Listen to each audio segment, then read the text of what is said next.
Hey everybody, Matt Sullivan here, Executive Director of LMC Media, and we have a very exciting episode of LMC Cast today.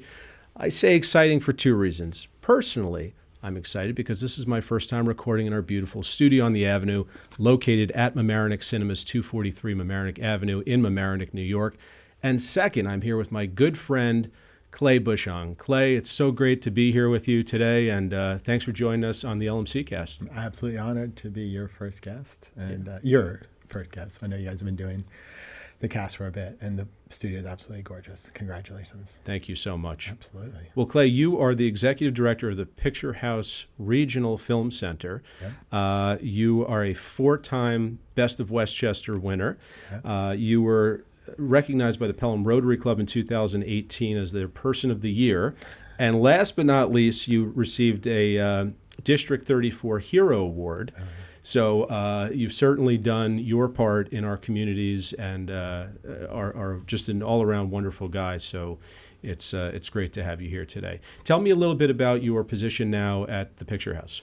So the Picture House Regional Film Center is started in Pelham about 20 years ago. The theater was going to get knocked down and turned into a bank. I know you've been there. It's a beautiful historic theater like the one we're in today. And so, you know, we can't lose these important anchor cultural centers of our towns in Westchester and across America.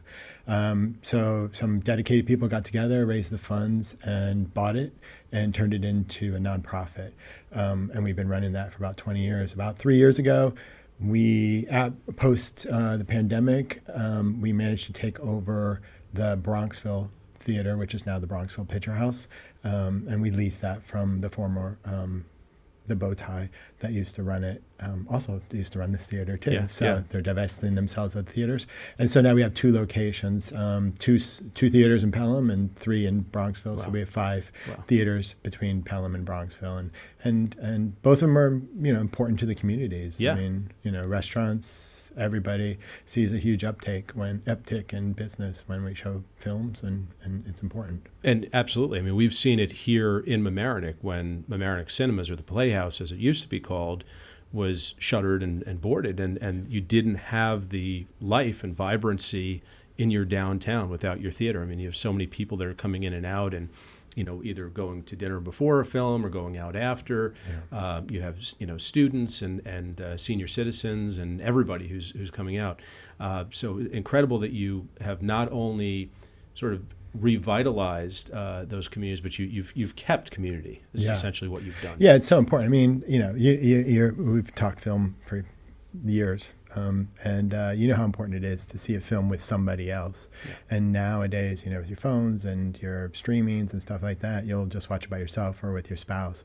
There's nothing like going into the theater and seeing it with a bunch of people you don't know, and then coming out and sometimes actually talking to them about the movie that you just saw, whether you liked it or not, and what you liked it, and did you share that same experience with them. And that's so important, especially for now, the way we are. So and tell me a little bit about, I mean, obviously we've hit some bumps over the years in sort of the film business and the theatrical showcasing of films, COVID obviously being one of them, and you guys had to really come up with some creative ways to kind of pivot your business model. Can you tell us a little bit about that? Yeah, so right when COVID hit, we had to shut the doors in March. We kept it open probably the longest we could to be responsible.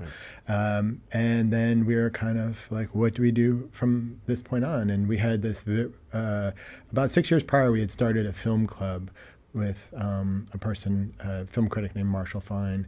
And so we managed to pivot and turn the film club to an online experience. And it actually turned out really well, because what we found is the studios still had a lot of movies they wanted to release, and they released them streaming. And so first of all, our film club is you come in on a Wednesday night, you do not know what movie you're going to see, and you sit down, and it might be a documentary, it might be a scripted movie.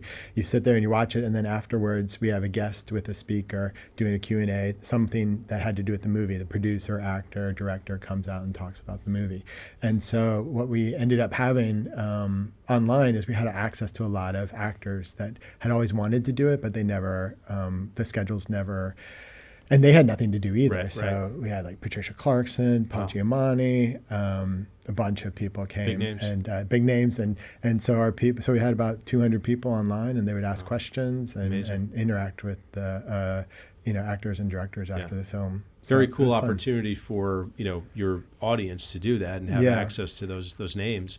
I'm sure in a way it was sort of a blessing and a curse, because it in some ways may have opened up the door to the concept of streaming and sort of watching at home, that viewing experience at home. And I know that's something that the business is struggling with now, is how do we deal with streamers, and what are some of the ways that we can incentivize people to get them back into the seats at our theaters? I mean, I think it is. I mean, we're blessed and cursed with being so close to New York City. So there's so many actors, directors, producers that can come out and make it more of an interactive experience. I think a lot of people did get sick of the streaming and the Zooms and stuff like that. So people really do not want to watch movies or conversations online now. Sadly, it used to be that the studio budgets would bring someone to New York. This is how we kind of came up with the idea. I was in the music industry for years, and I know publicists, and they always have to fill time with their when something's getting released, and so they would always bring an actor, director, multiple actors and directors to New York City to do Colbert and David Letterman, all those night shows, and then they'd always have free time that we could be able to fill in, because we were only 25-minute car ride to Midtown Manhattan, and so but now the studios have cut back all that budget, and they do not send people out like they used to, and they don't have the conversations like they used to. So we have had to rely on more previously released movies a lot of times too, and people who are producers. But sometimes those producers' questions are the most interesting. The conversations are usually the most interesting, because they have no pretenses. They're very excited about being there, and they really want to share how the movie was made from nuts to bolts. And we had this great movie about Jacques Cousteau, and I'm going to do disservice because I forget the lady who was with it, but she basically gets hired by these documentaries to study the subject, to 9 months of sitting in a Library of Congress, looking for every little detailed picture, document that she can find.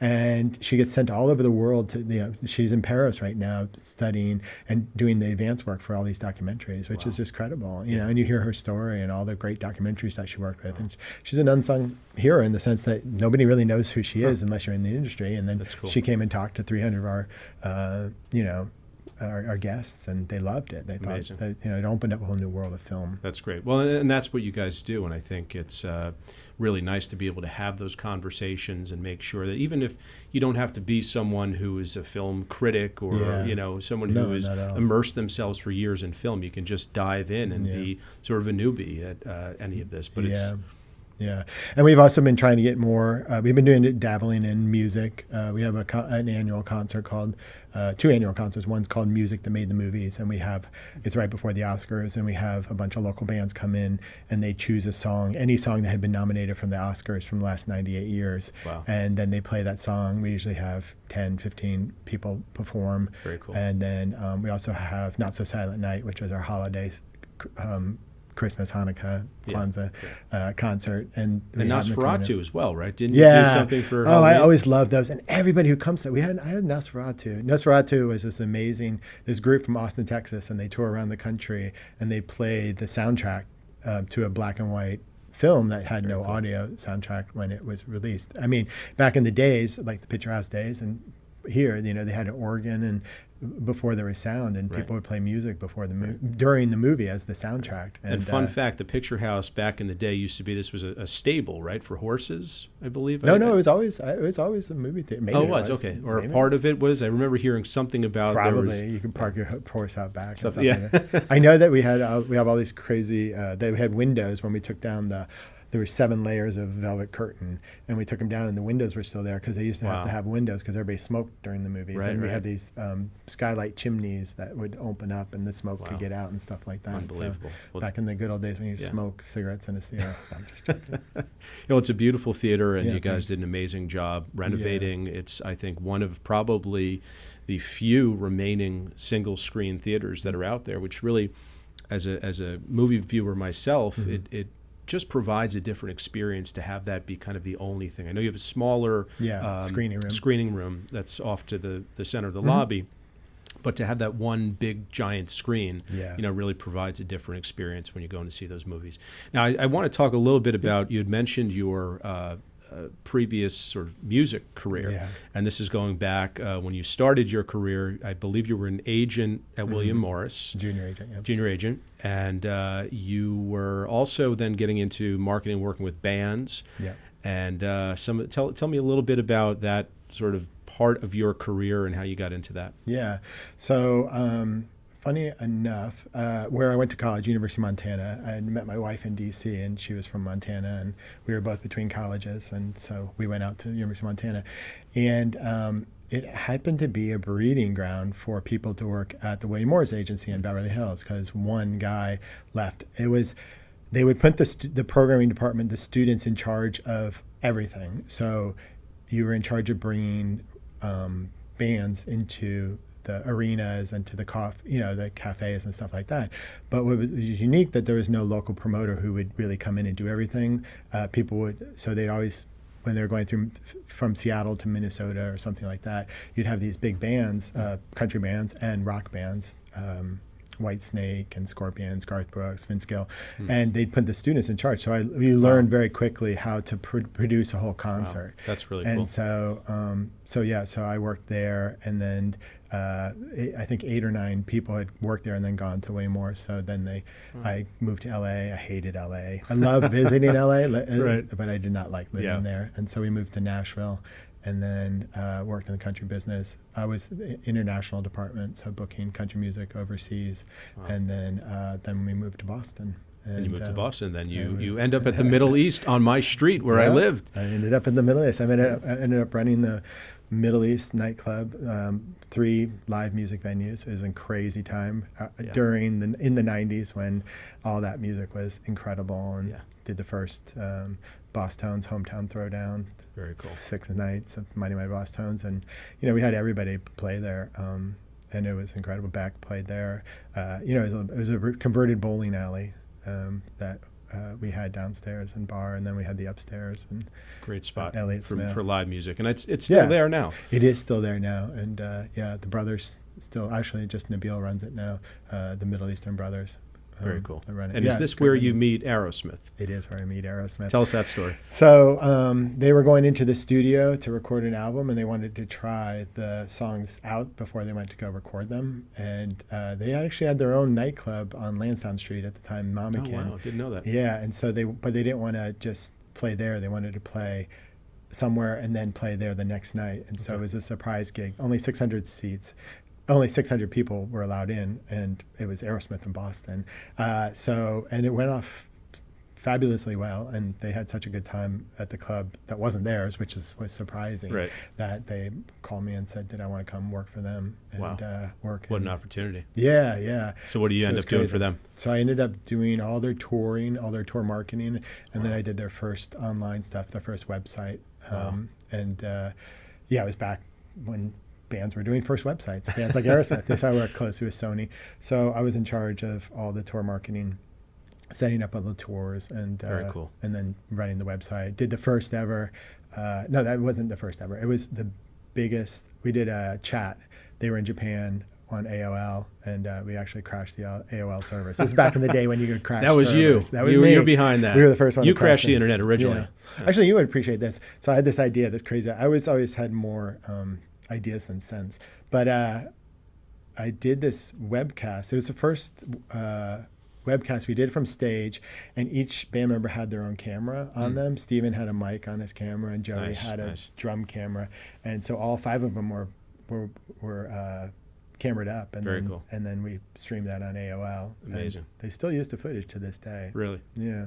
So that is fun. So I worked for them for a bunch of years. They moved me to New York, and then the fickle music industry, and and I also had a kid, and Then the pivot, managing then the bands pivot is- happens. Yes, once you have those kids, and Yes, I know well. getting calls at 3 a.m. from rock stars gets old quickly. Gets old once quick. you have Yeah. once you have Instead, you're children. just getting calls from your 2-year-old. Well, that's the thing I do always say, because you can't hang up on your 2-year-old. That's right. So that's the one drawback. It's a harder job than managing bands, working with bands.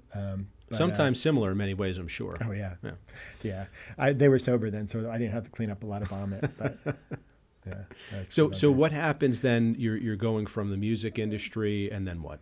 So I started my own online marketing company when that was. So I had a lot of contacts in the music industry, and like we said, the web was. Online music reviews were just starting to come out. Right. People are starting to have fan sites. And so I started my own online music company. And once I started, there was about 12 websites that reviewed music back then. Wow. I'm dating myself. I'm so old. But and I had about 23 people that would review. And so the record company would send me the CDs in advance, and I'd send them to them to produce. And so, so I'd send out 23 CDs to get reviewed, and they'd be happy if 6 websites got reviewed.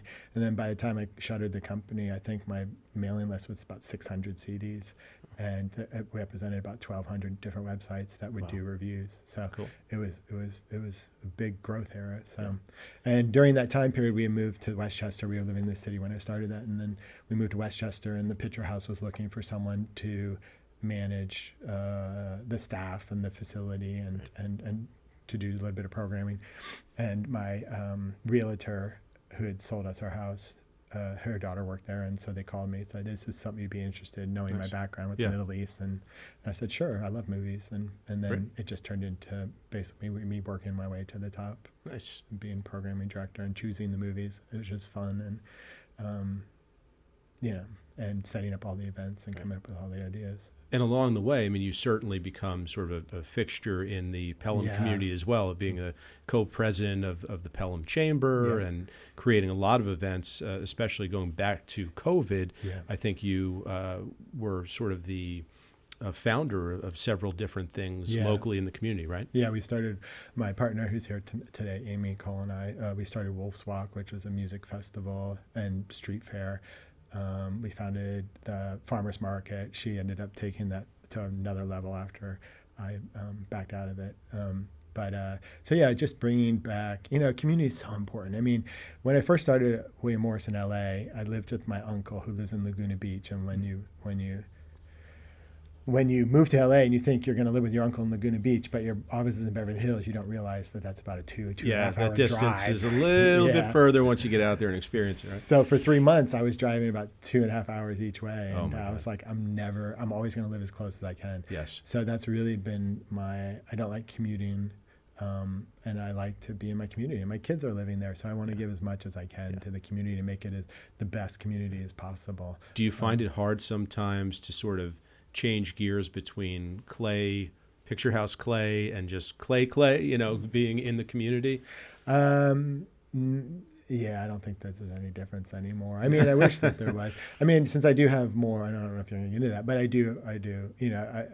Being at the Picture House, I'd walk by this bar every day on my way back and forth to work. That's in between my house, and I knew the bar owners. And then about 8 or 9 years ago, they're like, "We're selling," and I called my friend. I said, "Do you want to buy a bar?" Yeah. and as you would, and so we bought the bar right around the corner and turned it into a Mexican food restaurant.